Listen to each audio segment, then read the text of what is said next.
From a whiteboard, writing from special whiteboard markers can be erased using a cleaning pad. In many cases, this leaves some residues which can be removed with whiteboard cleaners, most of which contain solvents. When using whiteboard cleaner, these solvents will evaporate. The vapors will spread in the classroom where they are inhaled by the students.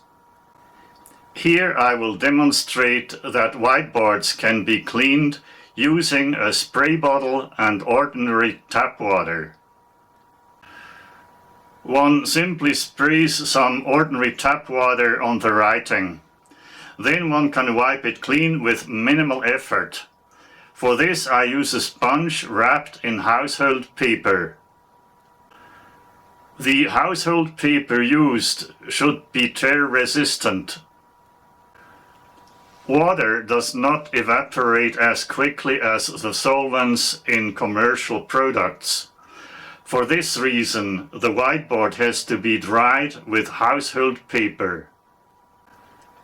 In a demonstration lasting 2 minutes and 45 seconds, I first show how writing on the floor can easily be removed when spraying some water on it. After this, I show how this method works on an actual whiteboard.